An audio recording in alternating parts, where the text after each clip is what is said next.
Anthony made a video today, I guess, about some guy who recorded a ninja operation going on at the time. So he was saying that it's like a first-hand account, so it's the real deal. It's the best we have to talk about how ninja actually performed in those periods. Basically, the story goes, this guy broke into a castle. The castle was like really well guarded, and he wanted to sow discord among the people. So he basically set up this big scam saying that there was a traitor in, blah blah blah. You'll never get me to talk. And he kills himself by biting off his own tongue.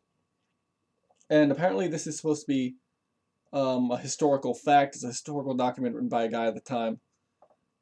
The thing is, though, you can't bite off your own tongue and kill yourself. It doesn't work that way. What's interesting about it, though, is that's a very common motif in stories like that. Martial arts stories imported from China have that motif. Even at the time, they have that motif. Um, I'll post a kanji for it. It's the Chinese pronunciation is "咬舌自尽." The hell is this saying? Continue. There we go. Yeah. So anyway, the way that it works is one, it's fucking ridiculously hard to bite your tongue off because it just hurts. It requires a lot of pressure from your jaw. But your jaw, humans can bite with like is it 20 kilograms of pressure? So that's probably enough. But also, if you stick your tongue out, you know, you can't really, it's not that much of your tongue, you know.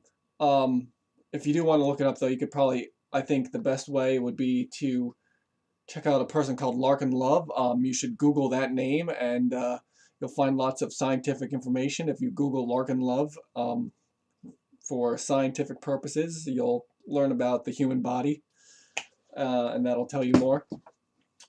So yeah, do that. But the arteries that, like, you could either exsanguinate, you could suffocate, you could just, some people say you could die from the pain, but no. You could probably go into shock, but But, first of all, the idea of exsanguinating, bleeding to death, the arteries, the way that the arteries are, they're actually way back further. If you bite off the tip of your tongue, that's really all you're going to get, maybe a couple of inches. You're going to bleed a lot, but it's not really going to do anything. Like when people get their tongues slit in tattoo parlors or whatever, there's a lot of blood, but you don't die from it. I think even my nephew actually did that. He was brushing his teeth and he fell down the stairs and went. So yeah, they can reattach it, but still, um, yeah, it's a mess. It's a mess. It's really bloody, but nothing's gonna happen to you. You're not gonna die from losing blood that way. It'll stop.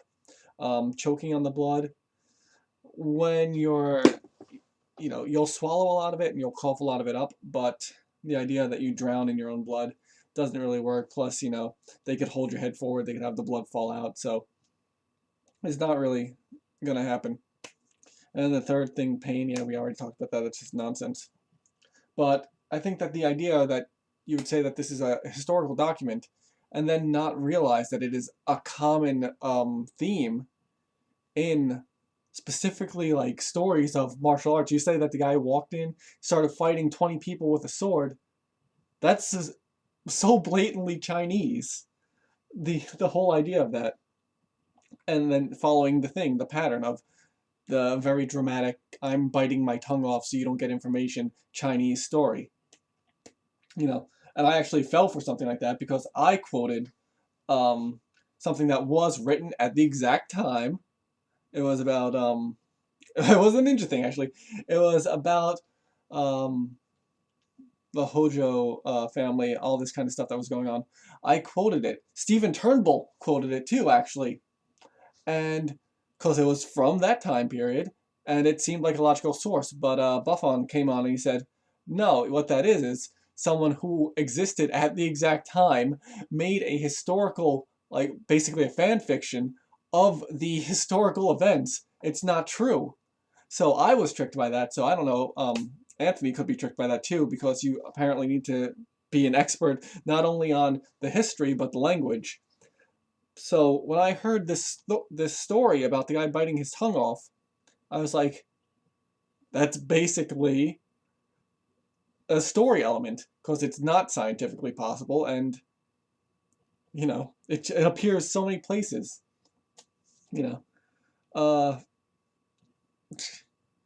I don't know. I was gonna say something like, oh, actually, that's a better one. I was gonna say something that would make me look like an idiot, but I'm gonna say, it's like a story about pirates or something and saying pirates all have horns on their heads. We all think that pirates who have horns on their heads. We've all seen depictions of pirates with horns on their heads, but they never had them. So that's the thing. If you saw something that was written about did I say pirates or did I say Vikings? I don't even remember. I'll have to watch this. So Vikings, horns on their heads. If you see something about Vikings with horns on their heads, you know it's fake. There you go. I was gonna say something about pirates, but that might be true too. So there we go. Not physically possible. A very common motif in fictional stories. So could be fake. There we go. That's about it. That's the response to that. The end. Let's see. What the hell is going on with this damn thing? See what I said. I don't know if I said pirates or Vikings.